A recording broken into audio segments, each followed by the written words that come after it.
नमस्ते भारत, मैं हूं राम प्रकाश गौतम। 48 जीएसटी काउंसिल की मीटिंग में जो रिकमेंडेशन दिया गया था उसमें से एक रिकमेंडेशन था रूल 37 में चेंज करने के लिए। ये बहुत इंपॉर्टेंट और बेनिफिशियल है। ये टैक्स पेयर्स के लिए बहुत अच्छी खबर लाया गया है और ये अप्लीकेबल आपको बैक डेट से कर दिया गया है 1 अक्टूबर 2022 से। मैं पढ़ रहा हूँ 26/2022 जो नोटिफिकेशन आया है आज 26 तारीख को, 26 दिसंबर को, उसको मैं पढ़ के आपको बता रहा हूँ। इसमें रूल 37 में आया कि कुछ वर्ड को हटाया गया है, जिसमें एक वर्ड था वैल्यू ऑफ सच सप्लाई, उसके जगह पे अब आया है वेदर होली और पार्टली। जहां पे था आफ्टर द वर्ड शैल पे, वहां पे आएगा रिवर्स करने का। ठीक, और उसके बाद सबसे इंपॉर्टेंट जिसका हमें इंतजार था कि एक वर्ड था in respect of such supply, वहां पे आ गया proportionate to the amount not paid to the supplier shall be inserted. यानी कि रूल नंबर 37 एक बार हम लोग पढ़ लेते हैं। ये तो आप समझ गए होंगे, ये ध्यान रखिएगा, इसी वर्ड को रख के हम वहां से पढ़ेंगे। रूल 37 था कि reversal of ITC in the case of non payment of consideration. मतलब एक बार समझते हैं क्या होता था। अभी तक हमारे पास ये रूल था कि अगर आप किसी से गुड्स परचेज किए हो और उसको 180 डेज के अंदर अगर आप पेमेंट नहीं करते हो तो आपको जीएसटी का आईटीसी जो आपने लिया है वो रिटर्न करना था और उस पे इंटरेस्ट भी आपको देना पड़ता था एज पर सेक्शन 50। क्लियर। अब नया रूल जो क्या आया वो समझिएगा। यहाँ पे जो वर्ड चेंज हुआ है अभी उसको हम साथ लेके पढ़ेंगे। अ रजिस्टर्ड पर्सन, आपको वैल्यू ऑफ सच सप्लाई पे तक पहले जाके चेंज होगा। A registered person who has availed of ITC on any inward supply of goods or services or both other than the supplies on which tax is payable on reverse charge basis, ठीक है, but fail to pay to the supplier thereof the amount towards the value of such supply। value of such supply, यहाँ पे आएगा value of such supply के जगह पे हमें पढ़ना है whether wholly or partly along with tax payable thereon within the time limit specified in the second proviso to subsection 2 of section 16 shall pay के जगह पे अब आएगा और रिवर्स। ठीक, और reverse an amount equal to ITC availed in respect of such supply. ठीक, in respect of such supply, इस जगह पे in respect of such supply के जगह पे हमें पढ़ना है proportionate to the amount not paid to the supplier shall be inserted payable thereon under section 50 while furnishing the return in form GSTR 3B for the tax period immediately following the period of 180 days from the date of the issue of the invoice। मतलब इसका कहने का मतलब है कि अभी तक आपको पूरा का पूरा अमाउंट रिटर्न करना पड़ता था आईटीसी का, बट अब आपको क्या करना है। सपोज करिए कि आपने 5 लाख का गुड्स खरीदा था और 5 लाख का गुड्स आपको पेमेंट करना था। 5 लाख रुपए का आपको जो 5 लाख गुड्स के पेमेंट करने का था उसमें से सपोज करिए आपने 2,50,000 रुपए का पेमेंट कर दिया।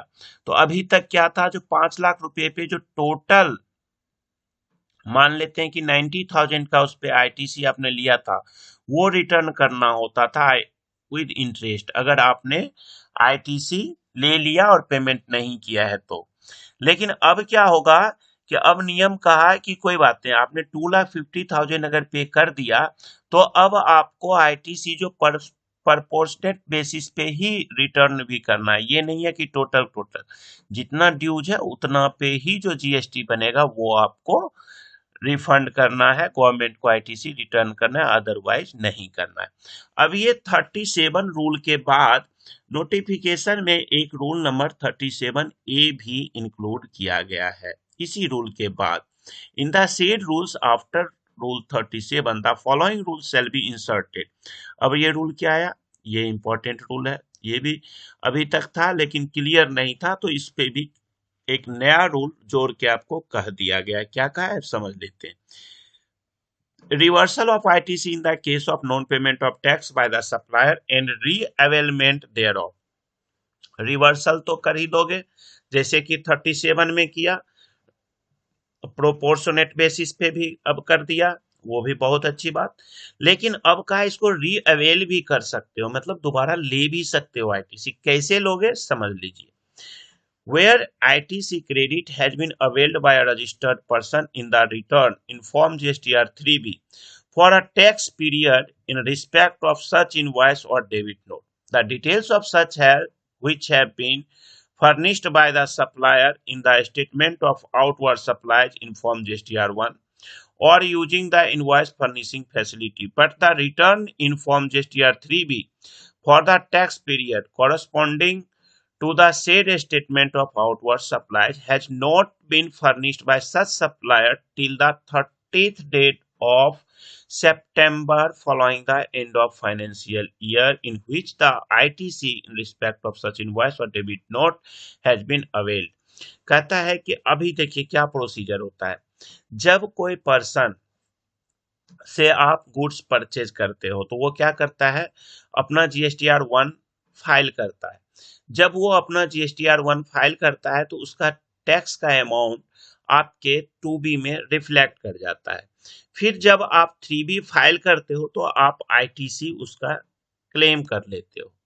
लेकिन अब यहाँ पे क्या होता है कि पार्टी ने जीएसटीआर 1 जिससे आपने गुड्स परचेज किया, उसने क्या किया कि जीएसटीआर 1 तो फाइल कर दिया, बट जीएसटीआर 3 भी उसने फाइल नहीं किया। तो उसका इसको पास टाइम देता है कि अगले साल के 30 सितंबर तक आप अपना आईटी जीएसटीआर 3 भी फाइल कर दो, यानी कि R1 में जितना आपने टैक्स दिखाया वो जमा कर दो अगले साल के 30 सितंबर तक। यानी कि अभी जैसे फाइनेंशियल ईयर 21-22 सपोज करिए चल रहा है, तो 21-22 का अगर किसी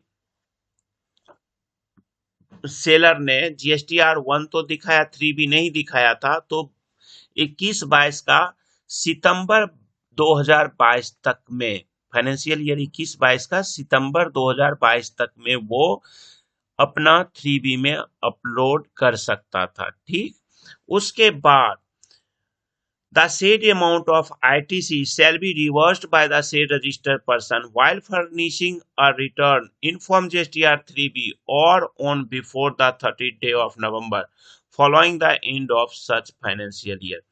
और अगर उस बंदे ने 30 सितंबर तक भी अगर वो नहीं फर्निश्ड कर पाया, तो आप जो अगले साल के 30 नवंबर तक आपके पास टाइम मिल रहा है, यानी कि 21-22 का जो हम एग्जाम्पल लिए तो उसमें आपको 30 नवंबर 2022 तक आप उसको रिटर्न कर दीजिए। बहुत बड़ी राहत दिया। अगर आप रिटर्न नहीं करते हो, यानी कि ऐसा आप नहीं करते हो, उस रिटर्न में रिवर्स नहीं करते हो, तो provided that where the said amount of ITC is not reversed by the registered person in a return in Form GSTR 3B on or before the 30th day of November following the end of such financial year during which such ITC has been availed, such amount shall be payable by the said person along with interest thereon under 50। अब कहता है अगर 30 नवंबर 2022 तक 21-22 वाला ITC आपने ले लिया और नहीं रिटर्न करते हो, तो 30 नवंबर के बाद आपको क्या लगाना पड़ेगा, एज पर सेक्शन 50 आपको जो इंटरेस्ट होगा वो अप्लीकेबल आप पे हो जाएगा। तो बेहतर है कि आप खुद निकाल के दे दीजिए। Provided further that whether the said supplier subsequently furnishes the return in Form GSTR 3B for the said tax period, the said registered person may re-avail the amount of such credit in the return of Form GSTR 3B for a tax period thereafter। अब अगर उसके बाद 30 सितंबर के बाद suppose करिए उस बंदे ने या 30 सितंबर तक उस बंदे ने जमा कर दिया तो आप 30 नवंबर में तो ले ही लोगे।